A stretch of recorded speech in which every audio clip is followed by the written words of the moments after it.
Viewers, আপনারা দেখতে পাচ্ছেন এটি হচ্ছে মেঘনা নদী। আর ঠিক তার পাশটি হচ্ছে এটি হচ্ছে গোয়াগাছিয়া পুলিশ ক্যাম্প। আর এই পাশটাতে রয়েছে ফসলি মাঠ। আর এই পাশটাতে হচ্ছে নৌঘাট। এটাকে বলা হয় জামালপুর নৌঘাট অথবা মাদ্রাসা ঘাট। আর চারপাশে রয়েছে কিন্তু নদী। আর এপার থেকে ওপারে যাওয়ার জন্য কিন্তু রয়েছে একটি কাঠের ব্রিজ। আর মানুষের দৈনন্দিন জীবনের যাবতীয় কিন্তু এই নদীতে কেন্দ্র করেই কিন্তু তারা প্রতিদিনের জীবন গল্প শুরু হয়। বিশেষ করে বাসাবাড়ির যে কাজকর্ম, গোসল এবং নদীতে মাছ ধরা একেবারেই কিন্তু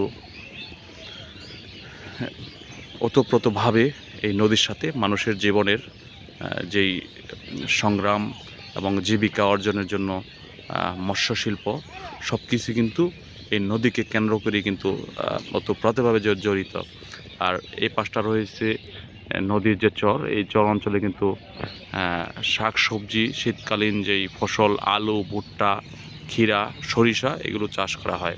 এবং এই পাশটা হচ্ছে বসত বাড়ির যেই জমিগুলো আছে বাড়ি, আর মাঝখানতে কিন্তু সরু একটি খাল আছে। আর চারিদিকে কিন্তু মেঘনা নদী।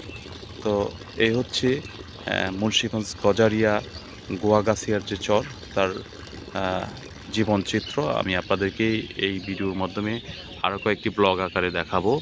সেই পর্যন্ত সবাই ভালো থাকুন, সুস্থ থাকুন, আর অবশ্যই চ্যানেলটি সাবস্ক্রাইব করুন।